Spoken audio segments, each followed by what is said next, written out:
సభ నిర్వహిస్తున్న యోగానంద్ గారు, మాధవి గారు,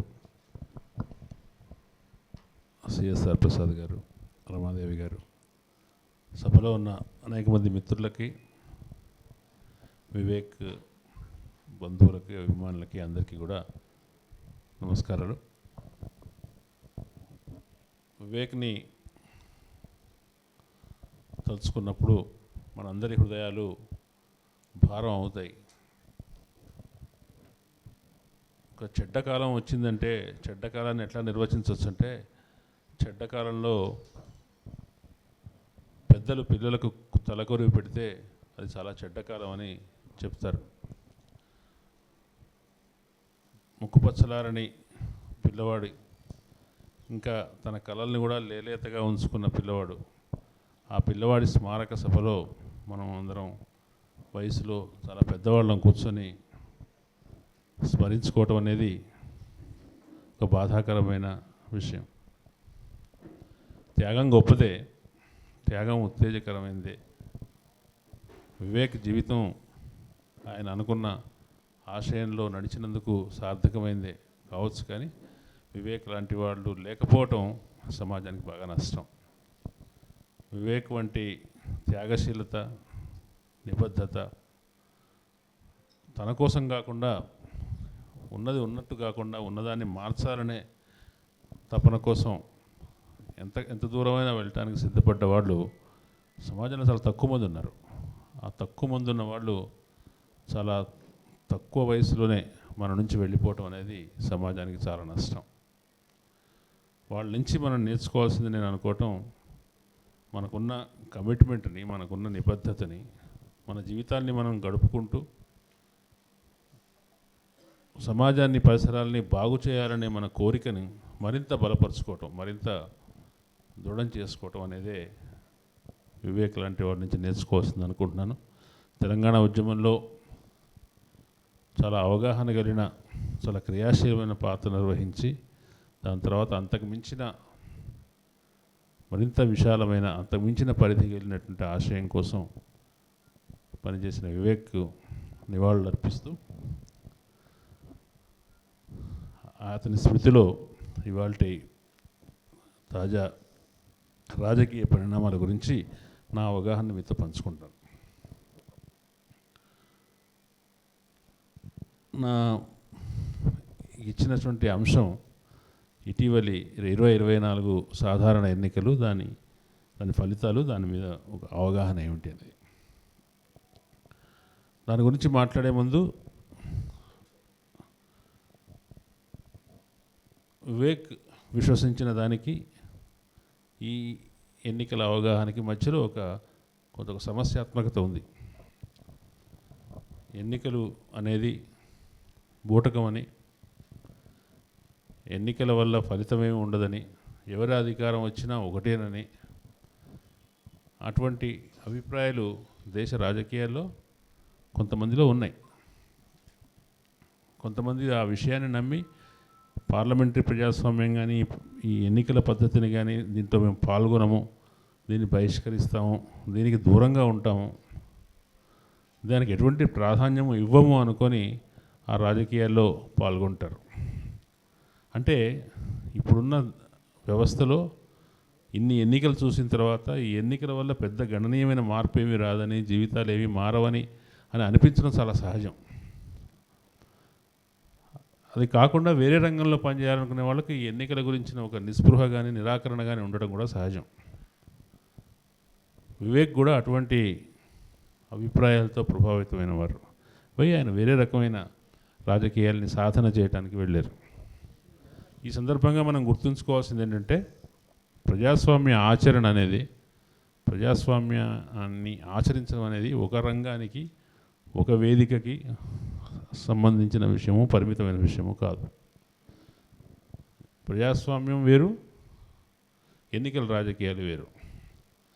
ఎన్నికల రాజకీయాలని మాత్రమే ప్రజాస్వామ్యం అనుకోవడం పొరపాటు. ప్రజాస్వామ్యం అనేది జీవితంలోని, సమాజంలోని అన్ని రంగాలలో మనం చేసే ప్రతి చోట, మనం వ్యవహరించే ప్రతి చోట, అన్ని చోట్ల అవసరమైన ఒక విలువ. అందరూ ఒక ప్రాసెస్లో మనం అడుగు ముందుకు వేసి భవిష్యత్తులోకి ముందుకు వెళ్ళే క్రమంలో అందరూ కూడా తమ తమ అభిప్రాయాన్ని వ్యక్తం చేసుకుంటూ అందరూ భాగస్వామ్యం ఎవరు చేయగలిగినంత వాళ్ళు భాగస్వామ్యం వహిస్తూ పరిస్థితులు మార్చుకునే ప్రక్రియ ప్రజాస్వామ్యం. అది రాజకీయ పార్టీల లోపల ఉండాలి, ఉపాధ్యాయ సంఘాల లోపల ఉండాలి, విద్యార్థి సంఘాల లోపల ఉండాలి, ప్రజా సంఘాల లోపల ఉండాలి, మనిషి కుటుంబం లోపల ఉండాలి, స్నేహితుల మధ్య ఉండాలి, అన్నిటి మధ్య ఉండవలసిన విలువ ప్రజాస్వామ్యం. అయితే ఆ ప్రజాస్వామ్యంలో ఎన్నికల రాజకీయాలు కూడా ఒక భాగం.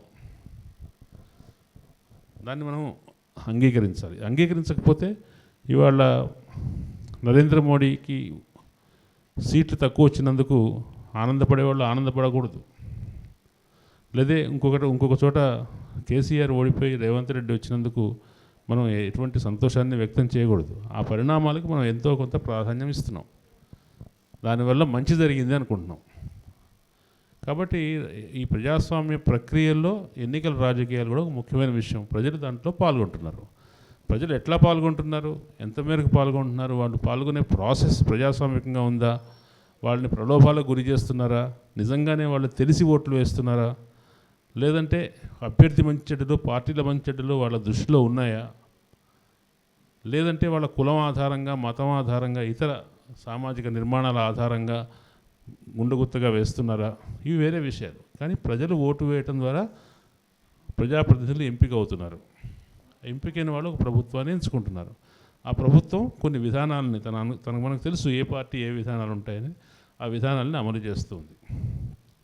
మనం 2024 ఎన్నికల ముందు దేశంలో ప్రజాస్వామికవాదులు అందరూ కోరుకున్నది ఏంటంటే, గత 10 సంవత్సరాల పాలన చూసిన తర్వాత ఈ నరేంద్ర మోడీ ఎన్డీఏ, దాన్ని కూడా ఎన్డీఏ అంటున్నారు కానీ నరేంద్ర మోడీ పరిపాలన మాత్రమే. ఇప్పుడు ఎన్డీఏ పరిపాలన ఇప్పుడు మాత్రమే వచ్చింది. అది ప్రధానంగా నరేంద్ర మోడీ ప్రభుత్వం 2 దఫాలుగా వచ్చిన ప్రభుత్వం చాలా తన విధానాల విషయంలో చాలా దూకుడుగా ముందుకెళ్తుంది. ఆ ముందుకు వెళ్ళటంతో పాటు దానికి అడ్డు వచ్చే అసమ్మతిని కానీ ప్రజాస్వామికమైన ప్రతిపక్షాన్ని కానీ ఎటువంటి ఆస్కారం లేకుండా చేస్తుంది. తను చాలా తీవ్రమైన చట్టాలను ఎంతో ఆలోచించి సంప్రదించి తీసుకోవాల్సిన నిర్ణయాలని చేయవలసిన చట్టాలని అన్నింటినీ ఏకపక్షంగా చేయగలుగుతుంది. నిజంగా కనుక ప్రభుత్వానికి తాను కోరుకున్నట్టుగా 400 అంతకు మించిన స్థానాలు వస్తే అది మరింత దూకుడుగా ఉంటుంది. ఎటువంటి దూకుడుగా ఉంటుంది, రాజ్యాంగాన్ని మార్చేస్తుంది. రాజ్యాంగాన్ని మార్చేసి ఇక ముందు ఎన్నికలు ఏవి ఉండకపోవచ్చు, లేదు పూర్తి మరింత నియంతృత్వం రావచ్చు. ఈ దేశంలో ఇది ఫాసిజం అనే వాతావరణాన్ని దారితీయొచ్చు అని వాళ్ళు భయపడ్డారు. ఫాసిజం అంటే ఎట్లా ఉంటుంది, మనం 10 సంవత్సరాల అనుభవంలోకి వచ్చింది. ఫాసిజం అంటే కేవలం ప్రభుత్వం చేసే నియంతృత్వం కాదు, ప్రభుత్వంతో పాటు సమాజం నుంచి కూడా నియంతృత్వం వస్తుంది. అట్లాగే ఇంతకుముందు సమాజంలో మాత్రమే జరిగే అకృత్యాలు ప్రభుత్వం కూడా చేస్తుంది.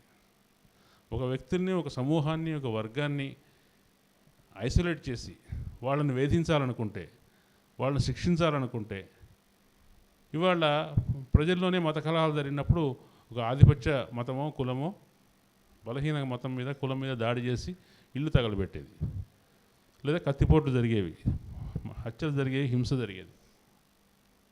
కానీ ఇప్పుడు ప్రభుత్వమే ఏదైతే తను ఏ వర్గం అయితే శిక్షించదగిన వర్గం, ఏ వర్గానికైతే బుద్ధి చెప్పాలనుకుంటారో ఆ వర్గం మీదకి బుల్డోజర్లు తీసుకెళ్తుంది. అంటే ప్రజల్లో కొన్ని ఫ్రింజ్ ఎలిమెంట్స్ అంటాము, కొన్ని రకాల జులాయి అంటే మాట చిన్నదవుతుంది. ఒక ప్రభుత్వేతర శక్తులు ఆ చేసే పనిని ప్రభుత్వం ఇవాళ చేస్తుంది. ప్రభుత్వం చేయాల్సిన పని ఏదైనా విషయం మీద మనుషుల్ని కట్టడి చేసే పని ప్రభుత్వేతర శక్తులు, ఫ్రింజ్ ఎలిమెంట్స్ చేస్తున్నాయి. అంటే ప్రభుత్వం తనంతట తాను గోహత్యను నిషేధించడమో, లేదంటే గోమాంసం రవాణా కావటమో దాని జోలికి ప్రభుత్వం విధానపరంగా వెళ్ళదు. కానీ కొందరు మనుషులు వెళ్ళి ఈ మాంసం రవాణా చేస్తున్నారనో, ఈ మాంసం తీసుకెళ్తున్నారనో అనుమానం ఉన్న వాళ్ళని ప్రజల్లోనే ఒక సెక్షన్ వెళ్ళి వాళ్ళ మీద దాడులు చేస్తారు. ప్రజల్లోనే రెండు వేర్వేరు మతాల వాళ్ళు కలిసి స్నేహంగా ఉంటే ప్రజలే వెళ్ళి ఆ ప్రజల్లోనే ఒక సెక్షన్ వెళ్ళి వాళ్ళని నిరోధిస్తారు, బెదిరిస్తారు, చంపుతారు.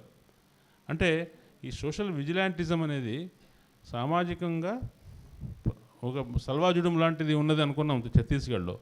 అది సమాజంలోనే అనేక మంది ఇటువంటి ఈ గోరక్షకులో ప్రేమికుల నుంచి తల్లిదండ్రులను రక్షించేవాళ్ళు మొత్తం వీళ్ళు వచ్చి సమాజంలో ముఠాలుగా మనం నియంత్రిస్తూ ఉంటారు. మనం మాట్లాడితే మన ఇంటి మీదకి వస్తారనమాట. మనం సోషల్ మీడియాలో ఒక లైక్ కొడితే వెంటనే మన ఇంటి ముందుకు వచ్చేస్తారు. ఇప్పుడు గవర్నమెంట్లో కూడా జరుగుతుంది, మనం చూసారు కదా, కరెంటు పోతుందని ఒక ట్వీట్ చేస్తే ఆవిడ ఇంటి దగ్గరికి కరెంట్ ఆఫీస్ వాళ్ళు వచ్చారు, నువ్వు అది విత్డ్రా చేసుకుంటే తీసుకోమా లేకపోతే బాగుండదని. ఇటువంటి సాటి మనుషులే కంట్రోల్ చేసే ఒక వాతావరణం గత 10 సంవత్సరాలుగా వచ్చింది. ఇది ఫాసిజం యొక్క ప్రధానమైన లక్షణం. ఫాసిజం యొక్క ప్రధానమైన లక్షణం అంటే నియంతృత్వం అనేది ప్రజల సమ్మతితోనే అమలు జరగటం. ప్రజలే ఒప్పుకుంటారు దాన్ని. జరుగుతుంటే ఒక మనిషిని లించింగ్ చేస్తుంటే రోడ్డు మీద 10 మంది కలిసి ఒకరిని కొడుతుంటే మిగతా వాళ్ళు దాన్ని సమ్మతిస్తారు, చప్పట్లు కొడతారు. ఇటువంటి వాతావరణం, దీన్ని మనం ఫాసిజం అంటున్నాం. ఇది మరింతగా వ్యాపిస్తుందని ఈ దేశంలో, అది ప్రజాస్వామిక వాతావరణానికి, భావ ప్రకటన స్వేచ్ఛకి, అన్నిటికీ వ్యతిరేకమైంది. కాబట్టి మనం ఉనికిలో ఉండాలంటే, ప్రజాస్వామిక శక్తులు ఉనికిలో ఉండాలంటే ఈ ప్రభుత్వం మూడోసారి రాకూడదు, వచ్చినా కూడా అంత బలం ఉండకూడదు, వాళ్ళు కోరుకున్నట్టు 400 రాకూడదు అని తగ్గించాలి బలాన్ని అని ఒక ఆకాంక్షించారు. ఎందుకు కాంగ్రెస్ అయినా బీజేపీ అయినా ఎవరైనా ఒకటే కదా. ఈ కాంగ్రెస్ నిర్బంధ విధానాన్ని అమలు చేయలేదా? ఈ కాంగ్రెస్ ఒకప్పుడు అత్యవసర పరిస్థితి చేయలేదా? అది నియంతృత్వం కాదా? ఎందుకు బీజేపీని మాత్రమే వ్యతిరేకించాలి? ఒక ప్రభుత్వం వస్తే, ఒక పార్టీపై ఇంకో పార్టీ వస్తే తేడా ఉంటుందా అన్నప్పుడు దీనికి ఇదే ప్రశ్న ఇంతకుముందు వచ్చినప్పుడు జేఎన్యూ నాయకుడు, విద్యార్థి నాయకుడు కన్నయ్య కుమార్ ఒక ఎక్స్ప్లెనేషన్ ఇచ్చాడు. ఇందిరాగాంధీ నియంతృత్వము వ్యక్తిగత నియంతృత్వం, ఆమె తన అధికారాన్ని కొనసాగించడానికి చేసిన నియంతృత్వం. దాని వెనుక నియంతృత్వం తప్ప ఎటువంటి ప్రత్యేకమైన భావజాలం లేదు. కాంగ్రెస్ భావజాలమే ఉంది, వేరే భావజాలం లేదు. పైగా ఆవిడ ఈ ఎమర్జెన్సీ కాలంలో వామపక్షంగా ఫోజు పెట్టింది. 20 సూత్రాల కార్యక్రమం పెట్టి వెట్టి చాకిరిని నిషేధించి భూస్వాములకు వ్యతిరేకంగా, నల్ల డబ్బు ఉన్న వాళ్ళకు వ్యతిరేకంగా తాను పనిచేస్తున్నానని చెప్పింది తప్ప దాంట్లో ఒక మతానికి, ఒక కులానికి, ఒక భావానికి వ్యతిరేకంగా ఉండే వాతావరణం లేదు. ఆవిడ అధికారానికి ప్రమాదం వచ్చింది కాబట్టి దాన్ని కొనసాగించడం కోసం నియంతృత్వం చేసింది. నరేంద్ర మోడీ నియంతృత్వం అటువంటిది కాదు, అది వ్యక్తిగత నియంతృత్వం కాదు. అది నరేంద్ర మోడీ వెనుక ఉన్న రాజకీయ పార్టీ, దాని వెనుక రాజకీయ పార్టీ వెనుక ఉన్న సాంఘిక ఆలోచనలు ఉన్నటువంటి, సాంస్కృతిక ఆలోచనలు ఉన్నటువంటి ఒక పరివారం, ఆ పరివారం యొక్క పవర్ అది. దాంట్లో అటువంటి భావజాలం ఉన్నవాళ్ళు ప్రజల్లో వాళ్ళ సంఖ్యను పెంచుకొని దాని ద్వారా వాళ్ళు పవర్ని ఎక్సర్సైజ్ చేస్తారు. ఇది సామాజిక నియంతృత్వం. కాబట్టి దీనికి తేడా ఉంది. అది ఏంటి? ఒకసారి ఇందిరాగాంధీని ఓడించగానే ఆ వాతావరణం పోయింది. ఇక్కడ నిజానికి ఇప్పుడు నరేంద్ర మోడీని ఓడించినా కూడా ఇంకా దాని అవశేషాలు, వాళ్ళ పాలన 10 ఏళ్ల పాలన తీసుకొచ్చిన అవశేషాలు ఇంకో 20 సంవత్సరాలు 30 సంవత్సరాలు ఉంటాయి. వేరే ప్రభుత్వం వచ్చి దాన్ని తొలగించే ప్రయత్నం చేస్తూ ఉంటే కూడా ఆ తొలగించడానికి 20-30 సంవత్సరాలు పడుతుంది. అంతగా మొత్తం వ్యవస్థకు సంబంధించిన అన్ని విభాగాలు, అన్ని రంగాలు కూడా ఆ రకంగా ప్రభావితమైనాయి, కలుషితమైనాయి. కాబట్టి ఈ ప్రభుత్వం మారాలి అని చాలామంది కోరుకున్నారు. ప్రజలు, సామాన్యులు కూడా కోరుకున్నారు. సామాన్యులు కోరుకున్నారు తప్ప పాలకుల్లో కూడా, పాలక పక్షాల్లో కూడా కొంతమంది కోరుకున్నారు. ఎందుకంటే పాలక పక్షాల్లో కూడా కొంతమంది బాధితులు ఉన్నారు. దానికి వాళ్ళు అణగారిపోయారు. ఏమీ ఇంకొక పార్టీ మాట్లాడటానికి వీల్లేని పరిస్థితి ఉంది. ఇంకొక పార్టీ వాళ్ళ అధికారం వేరే మార్గాల ద్వారా అధికారంలోకి రావడానికి ప్రయత్నించే అవకాశం లేకుండా, ఎక్సర్సైజ్ చేయడానికి అవకాశం లేకుండా పోయింది. కాబట్టి వాళ్ళకు కూడా దీంట్లో ఒక ఊపిరాడినతనం ఉంది. అట్లాగే వాణిజ్య వర్గాల్లో కూడా ఉంది. వాణిజ్య వర్గాలంతా కూడా 1, 2, 3 కుటుంబాలకు మాత్రమే అన్ని అవకాశాలు ఇస్తూ, వాళ్ళని మాత్రమే వాళ్ళ డబ్బును పెంచుకుంటూ పెరిగే అవకాశాలు కల్పిస్తూ ప్రభుత్వం ఏకపక్షంగా వ్యవహరిస్తుంది. దాంట్లో వివక్ష గురవుతున్నాము అనుకున్నది వ్యాపార వర్గాల్లో కూడా ఉన్నారు. ప్రతిపక్ష రాజకీయ సంస్థల నాయకులందరూ కూడా కేంద్ర ప్రభుత్వ ఏజెన్సీల, దర్యాప్తు సంస్థల దాడులకు లోనైతూ వచ్చారు. కాబట్టి వాళ్ళు అంటే ఇంతగా ప్రభుత్వ వ్యవస్థల్ని, సిబిఐని కానీ, ఈడీని కానీ, కొత్తగా వచ్చిన ఎన్ఐఏని కానీ, ఇటువంటి వ్యవస్థలన్నింటినీ, ఈవెన్ నార్కోటిక్స్ బోర్డును కానీ, వీటిని ఇంతగా ప్రతిపక్షాలకు అసమ్మతికి వ్యతిరేకంగా వాడిన ఉదాహరణ ఇంతకుముందు లేదు. కాబట్టి కాబట్టి ఈ దేశంలో చాలామంది బాధితులు ఈ 10 సంవత్సరాలటువంటి ప్రభుత్వ పాలనకు బాధితులు ఉన్నారు కాబట్టి ఆ బాధితులందరూ కూడా ఈ పాలన ఇట్లా కొనసాగకూడదు అనుకున్నారు. నిజంగానే ఎన్నికల దానికి తగ్గట్టుగానే ఎన్నికల ప్రచారంలో కూడా 2 రకాల ఆలోచన ధోరణులు ప్రచారంలో ఒకదాన్ని ఒకటి ఢీకొన్నాయి. ఒక భావధోరణి ఏం చెప్తుంది, నిజానికి తనకు 400 ఇస్తే నా శక్తిని నా చేతుల్ని మరింత బలోపేతం చేయండి, ఒక 400 స్థానాలు ఇవ్వండి, మేము చాలా ఇంకా మరిన్ని మార్పులు చేసి చూపిస్తాం. అయితే మార్పులు దీనికి ప్రతిఘటన వస్తుందని తెలిసిన తర్వాత బీజేపీ నరేంద్ర మోడీ నాయకత్వంలోని కూటమి నరేంద్ర మోడీ నాయకత్వంలోని ఆ ప్రచార బృందం తమ ప్రచార పద్ధతిలో మార్పులు తీసుకొచ్చింది. ఏం చేసింది, ఇట్లాగే నిజానికి 2014లో మీకు గుర్తుంటుంది ప్రచారం చేసినప్పుడు మతం లేదు. 2014 ప్రచారంలో అచ్చే దిన్ అనే వాగ్దానం మాత్రం ఉంది. ఒకవైపున అప్పుడు యూపీఏ 2 ప్రభుత్వంలో వచ్చినటువంటి తీవ్రమైన కుంభకోణాలు, అవినీతి, వాటికి సంబంధించిన ఒక ప్రతికూల వాతావరణం ఉంది. ఇంకో పక్కన అన్నా హజారే ఇదే అరవింద్ కేజ్రీవాల్ తీసుకొచ్చినటువంటి అవినీతి వ్యతిరేక ఉద్యమం ఉంది. వీటన్నిటి నేపథ్యంలో అప్పుడు బీజేపీకి 2014లో మతం ప్రాతిపదిక మీద ప్రచారం చేయాల్సిన అవసరం రాలేదు. అప్పుడు కేవలం మతాన్ని పక్కన పెట్టి సత్పరిపాలన, గుడ్ గవర్నెన్స్, మంచి రోజులు, నల్ల డబ్బును వెనక్కి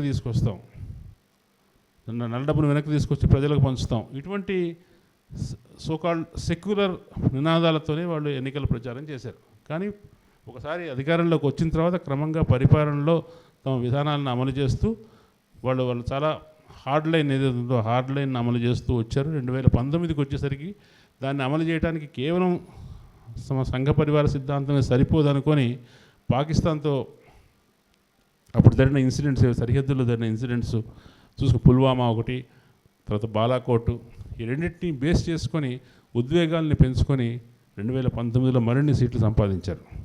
2024లో ఈ రెండింటి వల్ల సంపాదించిన ఆమోదంతో ముందుకెళ్తాం అనుకుంటే దానికి బ్రేకులు పడతాయి అనే విషయం అర్థమై ఏం చేశారు, మరింత పోలరైజేషన్ తీసుకురావడం ద్వారా మాత్రమే మనం రక్షించుకోగలుగుతాం, మన ఓట్లను పెంచుకోగలుగుతాం అనుకొని అవుట్రేట్గా ముస్లిం వ్యతిరేక క్యాంపెయిన్ అని చేయడం మొదలుపెట్టారు మోడీ. ఏంటి ముస్లిం వ్యతిరేక క్యాంప్ అనేది, హిందువులను ఉద్దేశించి హిందువులను ఓట్లను సంపాదించడం కోసం.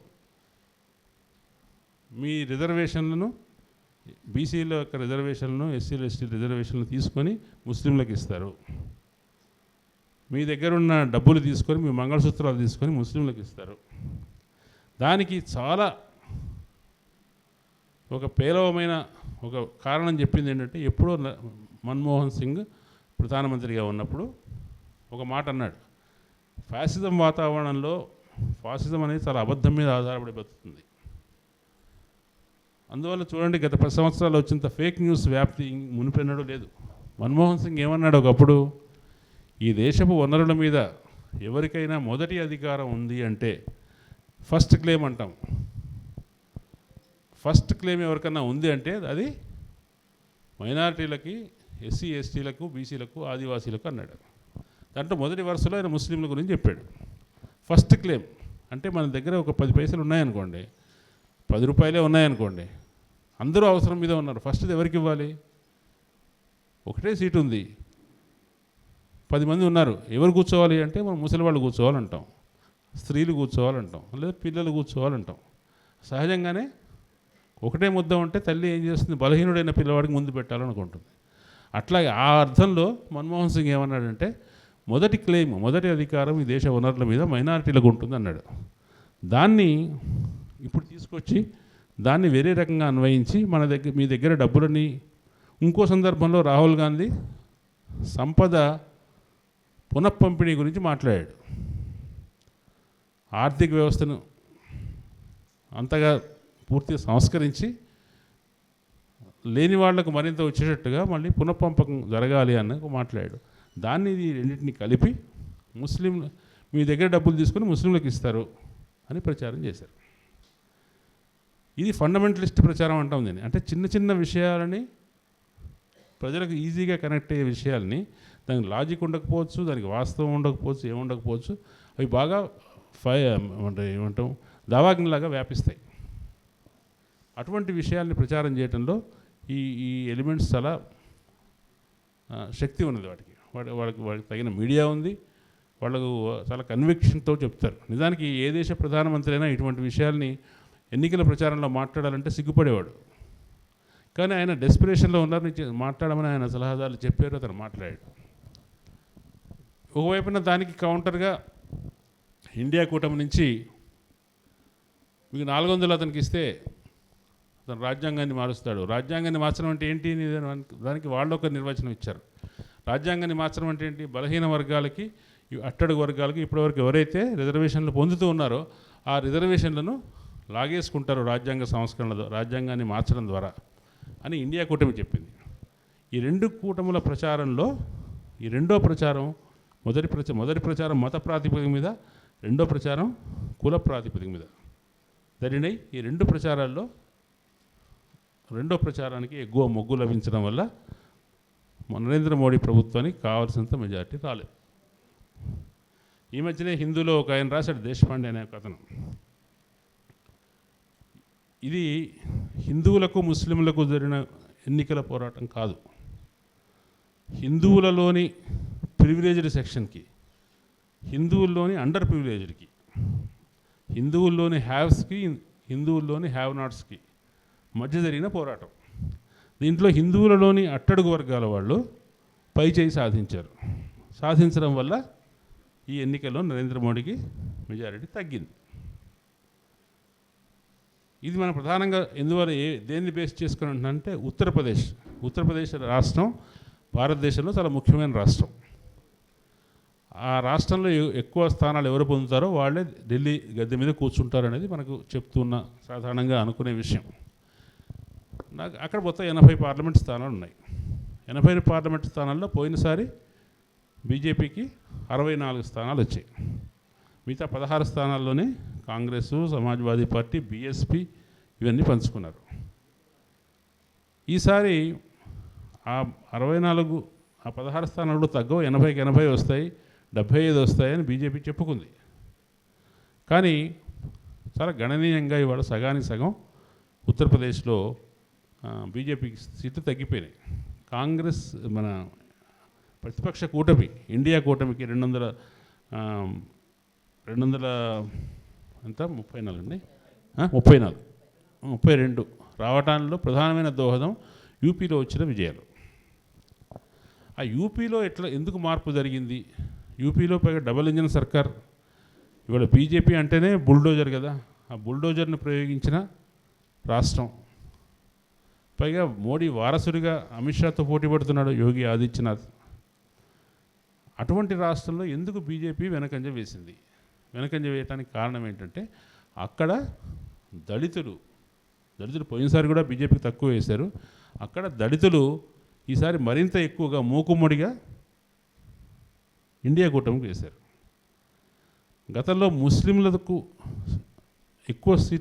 ముస్లింలు ఎక్కువ మంది ఓటు వేసిన బహుజన సమాజ్ పార్టీకి ఈసారి వాడు ముస్లింలు వేయలేదు. ముస్లింలంతా కలిసి ఉత్తరప్రదేశ్లో ఒక ఇండియా కూటమికే వేశారు. ఇంకొకటి మూడో మార్పు ఏంటంటే మన సమాజ్వాదీ పార్టీకి, ఉత్తరప్రదేశ్లో సమాజ్వాదీ పార్టీ అఖిలేష్ యాదవ్కు ఉన్న గతంలో వచ్చిన డిసడ్వాంటేజ్ ఏంటంటే అతనందరూ కూడా యాదవులకే సీట్లు ఇస్తారు సమాజ్వాదీ పార్టీ, వేరే బీసీ కులాలను పట్టించుకోవట్లేదు. ఈసారి అతను దాన్ని గ్రహించి యాదవులకు చాలా తక్కువ సీట్లు ఇచ్చి ఇతర వెనుకబడిన కులాలకు సీట్లు ఎక్కువ ఇచ్చాడు. అందువల్ల ఇతర బీసీ వర్గాలను మొబిలైజ్ చేయడానికి బీజేపీకి కుదరలేదు. బీసీలు కూడా చాలా పెద్ద సంఖ్యలో సమాజ్వాదీ పార్టీ కాంగ్రెస్ కూటమికి వేశారు. దీనివల్ల యూపీలో చాలా కీలకమైన మార్పు వచ్చింది. అంటే ఈ మార్పు ఎందువల్ల వచ్చింది అంటే ఈ వర్గాలు ఎందువల్ల అట్రాక్ట్ అయినాయంటే, ఒకటి వాళ్ళు సోషల్ ఇంజనీరింగ్ అని చెప్తున్నారు, సోషల్ ఇంజనీరింగ్ వల్ల అయింది, నెరేటివ్ వల్ల కూడా అయింది. అంటే కాంగ్రెస్ ఎటువంటి ఎన్నికల నినాదాన్ని నిర్మించింది, ఇండియా కూటమి ఎటువంటి ఎన్నికల నినాదాన్ని నిర్మించిందంటే ఈ రాజ్యాంగ రక్షణ అనేటువంటి ఎన్నికల నినాదాన్ని నిర్మిస్తే, రాజ్యాంగ రక్షణ అనేది ఎస్సీలకు, బీసీలకు, ముస్లింలకు అర్థమైన విషయం ఏంటంటే రిజర్వేషన్లు కాపాడుకోవటం, సెక్యులరిజాన్ని కాపాడుకోవటం.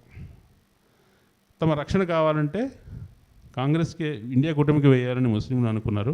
రిజర్వేషన్లు కాపాడాలంటే రాజ్యాంగాన్ని రక్షించుకోవాలి కాబట్టి ఇండియా కూటమికి వేయాలని బీసీలు ఎస్సీలు అనుకున్నారు. ఈ రెండు కారణాల వల్ల బీజేపీ ప్రమోట్ చేసిన నెరేటివ్ మీదకి ఇది కౌంటర్ నెరేటివ్ పనిచేయటం వల్ల 240 స్థానాల దగ్గర ఇవాళ బీజేపీ ఆగిపోయింది. ఆగిపోవడమే కాకుండా రెండు ప్రాంతీయ పార్టీల మీద, ప్రధానంగా Telugu Desam party plus Janata Dal you, ఈ రెండింటి మీద ఆధారపడేటువంటి పరిస్థితిలో ఉండటం వల్ల చాలామంది ఈ మార్పును కోరుకుంటున్న వాళ్ళు పూర్తిగా అనుకున్నట్టుగా బీజేపీ ఓడిపోకపోయినా, ఇండియా కూటమి అధికారం రాకపోయినా దాదాపుగా కోరలు తీసినట్టుగా అయిపోయింది మోడీ ప్రభుత్వం అని సంతోషించడం దగ్గర నుంచి మొదలుపెట్టి నిజంగానే ప్రజాస్వామ్యం వచ్చేసిన దేశంలో ఇక మనం నిశ్చింతగా ఉండొచ్చు అనే చాలా ఓవర్ రియాక్షన్ కూడా మనకు చూస్తున్నాం. దీంట్లో మనం అర్థం చేసుకోవాల్సింది ఏంటంటే, మోడీ బలహీనుడు కావటం వల్ల ప్రజాస్వామ్యానికి మేలు జరిగిన మాట వాస్తవం. ఆ విషయంలో మనం వాస్తవికంగా రియలిస్టిక్గా ఉండాలి. అదే సమయంలో మోడీ ఇంకా అధికారంలోనే ఉన్నాడు. మోడీకి ఎవరైతే అధికారానికి సపోర్ట్ చేస్తున్న శక్తులు ఉన్నాయో వాళ్ళు అంత సూత్రబద్ధంగా సపోర్ట్ని కొనసాగించేవాళ్ళు, విరమించేవాళ్ళు కాదు. వాళ్లకు మధ్య కూడా విధానాల్లో పెద్ద వైరుధ్యమేమీ లేదు. ఈవెన్ కాంగ్రెస్కు బీజేపీకి కూడా కొన్ని విధానాల్లో వైరుధ్యమేమీ ఉండదు. ఆర్థిక సంస్కరణ విషయంలో, కార్పొరేట్లకు మేలు చేసే విషయంలో, పారిశ్రామిక చట్టాల విషయంలో, ఇటువంటి విషయాల్లో, ఈవెన్ కాశ్మీర్లో సమస్యను రాజకీయంగా పరిష్కరించాలనే విషయంలో, లేదా అమూజ్బడిలో ఇప్పుడు ఆదివాసీల నిర్బంధకాండను కొనసాగించడం కాదు, అక్కడ రాజకీయ ప్రక్రియ ద్వారా సమస్యను గుర్తించి దాన్ని రాజకీయ ప్రక్రియలోకి తీసుకురావాలనే ప్రతిపాదనను కానీ, దీన్నేవి కూడా వీళ్ళు కాంగ్రెస్కి కానీ, ఇండియా కూటమికి కానీ, బీజేపీ కూటమికి కానీ అభిప్రాయ భేదాలు ఉండే విషయాలు కాదు, అందరూ ఒకటే. అది కానీ ఎందుకు రెండు ఒకటే అయితే రెండింటి మధ్య యుద్ధం ఎందుకు జరిగింది? ఆ యుద్ధంలో ప్రజలకు ఏమైనా ప్రమేయం ఉందా లేదా? ప్రజల పాత్ర ఏంటంటే, ఇప్పుడు దేశంలో రెండు ఒకటే అయినప్పటికీ ఇందాక చెప్పినట్టుగా ఇందిరాగాంధీ నియంత్రణే, నరేంద్ర మోడీ కూడా నియంత్రణే. కానీ ఇందిరాగాంధీ నియంతృత్వం వ్యక్తిగత నియంతృత్వం అయితే ఇది సామాజిక నియంతృత్వం ఎట్లా అయిందో మోడీది, అట్లా రెండు విధానాలు, అనేక విధానాలు, కామన్ విధానాలు ఉన్నప్పటికీ కొన్ని నిర్దిష్ట విధానాల్లో రెండింటి మధ్య తేడా ఉంది. కాబట్టి శాశ్వతమైన తేడా అయినా కాకపోయినా తాత్కాలికంగా ఇప్పుడున్న పరిస్థితిలో ఒక తేడా ఉంది. కాబట్టి ఆ తేడాలో ప్రజాస్వామిక శక్తిలో కొంత సానుకూలత ఉంది. కాబట్టి మనం ఈ పరిణామాన్ని ఆహ్వానిస్తున్నాం. ఈ పరిణామాన్ని ఎందుకు ఆహ్వానిస్తున్నాం అంటే, కొద్దిగా ఊపిరి సలుపుకునే స్పేస్ ఉంటుంది. చూస్తారు కదా, స్పేస్ ఎట్లా ఉంటుంది? నీటి మీద ఇవాళ జరుగుతున్న ఆందోళన చూసాం. నరేంద్ర మోడీకి పూర్తి మెజారిటీ వచ్చి ఉంటే, 400 కాదు 300 స్థానాలు బీజేపీకి వచ్చి ఉంటే ఇవాళ నీటి విషయమై ఇట ఆందోళన జరిగేవా?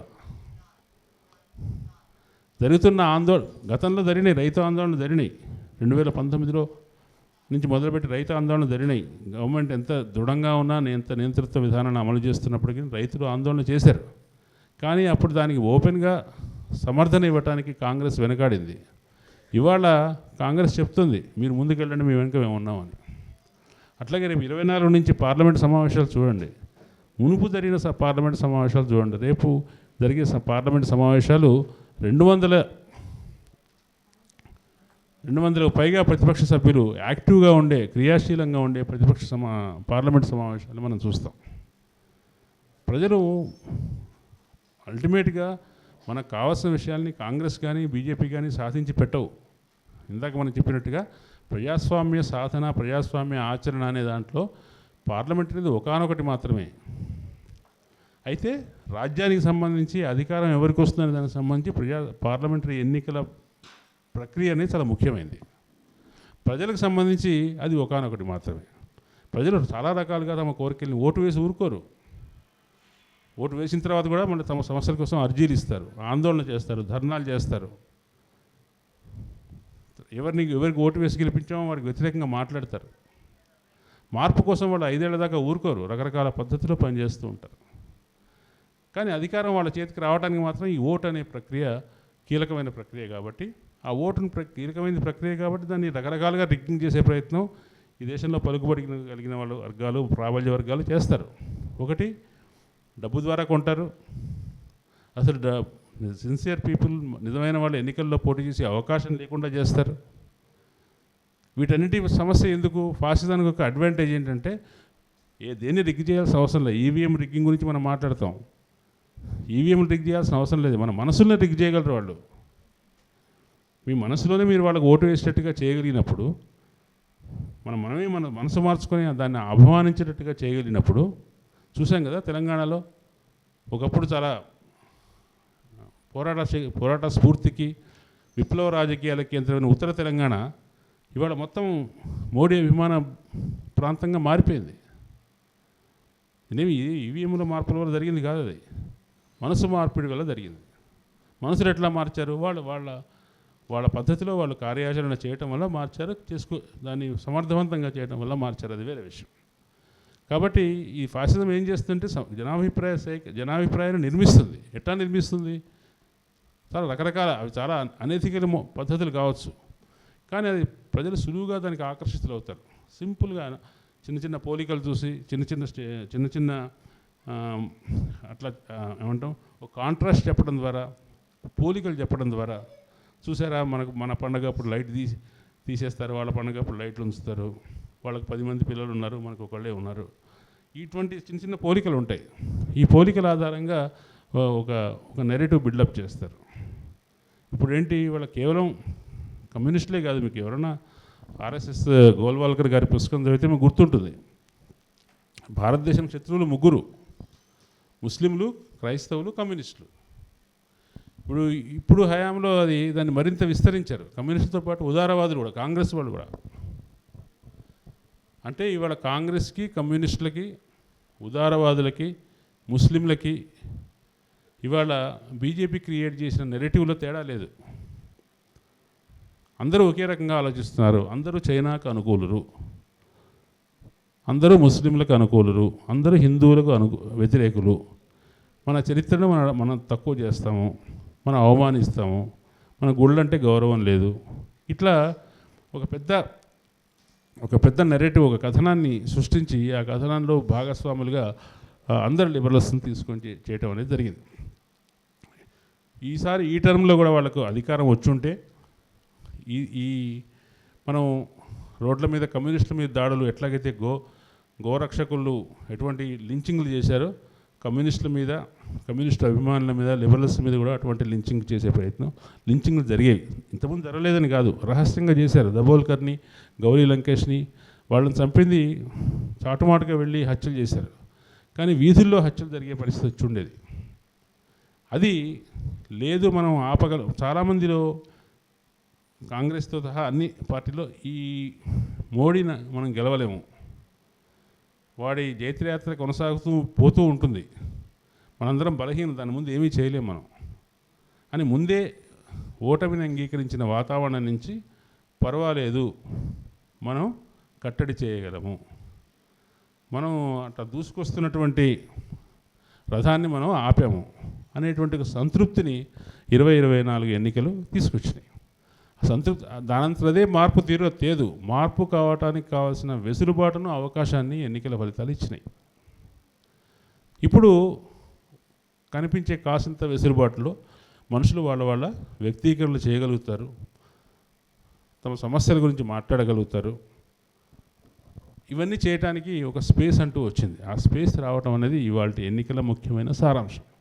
అంతకుమించి దీంట్లో మనం ఎక్కువ చదవకూడదు, తక్కువ చదవకూడదు. రాజ్యాంగ రక్షణ, రాజ్యాంగం వల్ల ఏమొస్తుంది అంటే, రాజ్యాంగం అనేది ఇప్పుడు భావనగా మారిపోయింది. రాజ్యాంగంలో ఏమున్నదని కాదు, రాజ్యాంగం అనేది ఒక భావన. ఏంటి ఆ భావన? అది అండర్ ప్రివిలేజ్డ్కి, అట్టడుగు వర్గాల వాళ్ళకి దాంట్లో కొన్ని రక్షణలు ఉన్నాయి. అది రిజర్వేషన్లు కావచ్చు, పౌర హక్కులు, ప్రజాస్వామిక హక్కులు కావచ్చు, మాట్లాడే స్వేచ్ఛ కావచ్చు, ఏమైనా కావచ్చు, ఇటువంటివి ఏవో ఉన్నాయి. అది ఉండాలి. అట్లాగే అది ఉంటే, అది అంబేద్కర్ రాశాడన్న దానివల్ల ఆ భావన ఏర్పడిందా, లేదంటే గత 20 సంవత్సరాలుగా రాజకీయాల్లో వస్తున్న మార్పుల వల్ల ఆ భావన ఏర్పడిందా వేరే విషయం. కానీ దాన్ని రక్షించుకోవాలి అనేటువంటి ఒక తపన అనేది పెరిగింది. దానికి ప్రమాదం వస్తుంది అనేటువంటి భయం కూడా పెరిగింది. భయం, రాజ్యాంగానికి ఉన్న ప్రతిపత్తి వల్ల రాజ్యాంగానికి ఉండేటువంటి ఆ స్థాయి హోదా వల్ల బీజేపీ కూడా మేము రాజ్యాంగాన్ని మార్చేస్తాము అని బహాటంగా ప్రచారం చేయలే. ఒకళ్ళిద్దరు ఆ పార్టీకి చెందిన నాయకులు నోరు జారి మేము 400 వస్తే అన్నీ మార్చేస్తాం, ఎందుకు మనుస్మృతిని రాజ్యాంగం చేస్తాం అన్నారు. కానీ అది పూర్తిగా పెద్ద నాయకుల నుంచి రాలేదు ఆ మాట. వాళ్ళు కూడా ఆ మాటలు అనటానికి వెనకంజ వేశారు. ఎందుకంటే రాజ్యాంగం అనేది కొద్దిగా అది ముట్టుకోవటానికి వీల్లేనిది అనేది ఉంది. ఒకటి రాజ్యాంగాన్ని సవరించకుండా మార్చకుండానే వాళ్ళు అనుకున్న పని చేయగలుగుతున్నప్పుడు రాజ్యాంగాన్ని మార్చడం ఎందుకు? అది వాళ్ళకి తెలుసు. కాబట్టి వాళ్ళు రాజ్యాంగాన్ని అట్లాగే ఉంచి కూడా 10 సంవత్సరాలుగా వాళ్ళు అనుకున్న పద్ధతిలో వాళ్ళు పాలించారు. ఇప్పుడు రాజ్యాంగాన్ని వీళ్ళు తీసేయబోతున్నారు అనే మాట ప్రజలకు ఎట్లా అర్థమైందంటే, నీకున్న రక్షణలు పోతాయి, నీ ప్రిమైసెస్ అన్నీ పోతాయి అని తెలిసిన తర్వాత వాళ్ళు దాన్ని తీవ్రంగా పరిగణించారు. ఆ పరిగణించడంతో పాటు పరిగణించిన తర్వాత ఈ కులాలకు సంబంధించిన ప్రత్యేక పరిగణన కూడా ఎన్నికల రాజకీయాల్లో చాలా ముఖ్యమైనది. మన ప్రజాస్వామ్యానికి ఉన్న ఒక లక్షణం ఏంటంటే అది పూర్తి ప్రజాస్వామ్యం కాదు. మన దేశంలో కులాలు ఉన్నాయి. కులాల ఆధారంగా మనుషులు మొబిలైజ్ సమీకరణ చెందుతారు. కులాల ఆధారంగా ప్రాధాన్యాన్ని గుర్తిస్తారు. కులాల ఆధారంగా ఒక యూనిటీ ఉంటుంది. వాళ్ళ రాజకీయ నిర్ణయాలు కూడా కులాల ఆధారంగా జరుగుతాయి. ఆ కులాల కాంబినేషన్ కూడా చాలా ముఖ్యం. బీజేపీ ఏం చేసింది, ఎందుకు బీసీలు ఇవాళ ఎందుకు ఆకర్షించగలుగుతుంది అంటే, బీసీలు ఇవాళ పైకి ఎదిగి వస్తున్న వెనుకబడిన కులాలకి పూర్తి హిందూ ప్రతిపత్తి ఇవ్వటం ద్వారా, వాళ్ళకి హిందూ పరిరక్షకులుగా వాళ్ళని మార్చడం ద్వారా వాళ్ళు చాలా అగ్రెసివ్ హిందువులుగా మారుతున్నారు. ఒకప్పుడు అగ్రెసివ్ హిందువులు అంటే బ్రాహ్మణులు అనుకునేవాళ్ళు. ఇవాళ బీసీలు ఇవాళ భారతదేశంలో అగ్రెసివ్ హిందూస్గా ఉన్నారు. అందువల్ల మాకు ముస్లింలు అక్కర్లేదు, దళితులు అక్కర్లేదు, బీసీలు ఒక్కడు ఉంటే చాలు అనే పద్ధతిలో బీసీలలో దాంట్లో అట్టడుగు ఎంపీసీలు అంటాము, మోస్ట్ బ్యాక్వర్డ్ క్లాసెస్కి ఎక్కువ అవకాశాలు ఇవ్వటం ద్వారా వాళ్ళలో చీలిక తీసుకొచ్చి ఇలా రకరకాల ప్రయత్నాలు చేసింది బీజేపీ. అయినప్పటికీ ఇటువైపు కూడా ఉన్నటువంటి, అంటే కాంగ్రెస్ వైపు కూడా ఉన్నటువంటి బీసీలు ఈ రాజ్యాంగవాదానికి వాళ్ళు కాంగ్రెస్ వాళ్ళతో ఇండియా కూటమి వాళ్ళు ప్రొవైడ్ చేసినటువంటి సీట్లు వాళ్ళు ఇటువంటి గుర్తింపు ఆధారంగా చేసుకుని రెండు కలిసి పనిచేసి బీసీలు గణనీయమైన సంఖ్యలో ఇవాళ ప్రతిపక్ష కూటమికి వేశారు. కాబట్టి మన ప్రజాస్వామ్యంలో కులం కూడా ఒక వాస్తవం, అది గుర్తించాల్సిన విషయం ఉంది. ఆ కులాలు ఎట్లా ఆలోచిస్తాయి, ఆ కులం యొక్క సామూహిక ఆలోచన విధానం ఏమిటి, వాళ్ళ రాజకీయంగా తమ గుర్తింపును ఎట్లా చూస్తారు, తమ అభ్యర్థికి ఒక సీట్ ఇస్తే చాలా, లేదంటే వాళ్ళకి సంబంధించిన డిమాండ్స్ ఏమన్నా వాళ్ళ ఎన్నికల ప్రచారంలో నెరేటివ్లో భాగం కావాలా. కాబట్టి ఈ కుల రాజకీయాలు, కులానికి సంబంధించిన ప్రజాస్వామ్య భావాన్ని అర్థం చేసుకోకపోతే కొన్ని విషయాలు మనం అర్థం చేసుకోలేం. ఎందుకు ఇవాళ మాదిగలు బీజేపీకి అనుకూలంగా ఓటు వేస్తున్నారు, నువ్వు ఎందుకు ఫ్యాసిజానికి అనుకూలంగా ఓటు చేస్తున్నావు అని వాళ్ళని అడిగితే ఉపయోగం లేదు. ఎందుకంటే వాళ్ళకు కావాల్సిన ప్రత్యేకమైన హక్కులకు సంబంధించిన ఒక హామీ అక్కడి నుంచి దొరుకుతుంది. అట్లా ఆ సామాజిక వర్గాల వారీగా వాళ్ళ ప్రాధాన్యాలను నిర్ణయించుకునే పరిస్థితి భారతదేశంలో ఉంది. అది కూడా ఒక ప్రజాస్వామికమైన లక్షణమే. అది కూడా ఈ దేశంలో ప్రజాస్వామిక వాస్తవికత. అది దాన్ని మనం నిరాకరించలేము. వాటన్నిటినీ చూసినప్పుడు బీజేపీ కూడా సోషల్ ఇంజనీరింగ్ చేసింది, దాంతోపాటు పోటీగా ఇండియా కూటమి కూడా సోషల్ ఇంజనీరింగ్ చేసింది. దీంట్లో ఒక తిరుగులేని శక్తిగా ఎదుగుతూ చాలా న్యాయ వ్యవస్థని, దర్యాప్తు సంస్థల్ని, తర్వాత విదేశాంగ శాఖని, విదేశాంగ విధానాన్ని అన్నింటినీ ఒక కర్కశమైన కఠినమైన విధానాలతో నియంత్రిస్తూ కంట్రోల్ చేస్తూ వస్తున్నటువంటి భారతీయ జనతా పార్టీ ఇవాళ రెండు ఊతకర్రల మీద ఆధారపడి పరిపాలించే పరిస్థితికి వచ్చినా కూడా నేను మారలేదు, నేను ఇంకా పూర్వపు ప్రభుత్వాన్ని అంతటి బలము నాకు ఉంది అని నటించే ప్రయత్నం చేస్తుంది. కానీ అది వాస్తవం కాదని మనకు అర్థమవుతుంది, త్వరలోనే అర్థమవుతుంది. ఆ ప్రభుత్వం యొక్క బలహీనత వ్యక్తం అవుతాయి. తను బలహీనంగా ఉండి కూడా తన బలమైన దానిగా ఫోర్స్ చేయడానికి ప్రయత్నిస్తే దానివల్ల వచ్చే సమస్యలు ఆ కూటమికే ప్రమాదకరం అయ్యే అవకాశం ఉంది. ఎందుకంటే తెలుగుదేశంతో బీజేపీకి సమస్య ఎప్పుడు వస్తుంది? ఆంధ్రప్రదేశ్ అభివృద్ధి కోసం వాళ్ళు కోరుకుంటున్న విషయాల్ని కేంద్ర ప్రభుత్వం నెరవేర్చకపోతే, లేదా తెలుగుదేశం ప్రభుత్వాన్ని బలహీనపరచడానికి బీజేపీ చాటుబాటు ప్రయత్నాలు చేస్తే వాళ్ళ వద్ద విచ్ఛిన్నత వస్తుంది, వేరే విషయాల మీద రాదు. అట్లాగే బీహార్లో కూడా అంతే. బీహార్కు ప్రభుత్వానికి వాళ్ళ సొంత రెండు ప్రయోజనాల మధ్య వైరుధ్యం అనేది తీవ్రమైనప్పుడు వస్తుంది. ఇప్పుడున్న అనుకూలమైన పరిస్థితి ఏంటంటే ఇండియా కూటమిలో ఉన్న వాళ్ళందరూ కూడా బీజేపీ కూటమి వల్ల బాధితులు కాబట్టి వాళ్ళెవ్వరూ కూడా పార్టీ మారే కూటమి మారే అవకాశం లేదు. ప్రతి ఒక్కడి మీద ఈడీ కేసులు ఉన్నాయి. ప్రతి ఒక్కడు ఆయా రాష్ట్రాల్లో బీజేపీతో పోరాడుతున్నాయి. కాబట్టి వాళ్ళు ఆ పార్టీలోకి వెళ్ళే అవకాశం లేదు. కాబట్టి వచ్చే 5 ఏళ్ల కాలం చాలా టగ్ ఆఫ్ వార్ ఉంటుంది. మనకి ఎప్పుడు కూడా గుర్తుంచుకోవాలి, ప్రజాస్వామ్యంలో ప్రభుత్వం దృఢంగా ఉండకూడదు. దృఢంగా ఎవరికి ఉండాలి? దేశం దృఢంగా ఉండాలి, ప్రభుత్వం దృఢంగా ఉండకూడదు. ప్రభుత్వం దృఢంగా ఉంటే ప్రజలు బలహీనంగా ఉంటారు. ప్రభుత్వం బలహీనంగా ఉంటే ప్రజలు దృఢంగా ఉంటారు. ప్రజల యొక్క యాక్టివిటీ పెరుగుతుంది. ప్రజలు తమకు కావాల్సిన కోరిక చెప్పుకోగలుగుతారు, సాధించగలుగుతారు.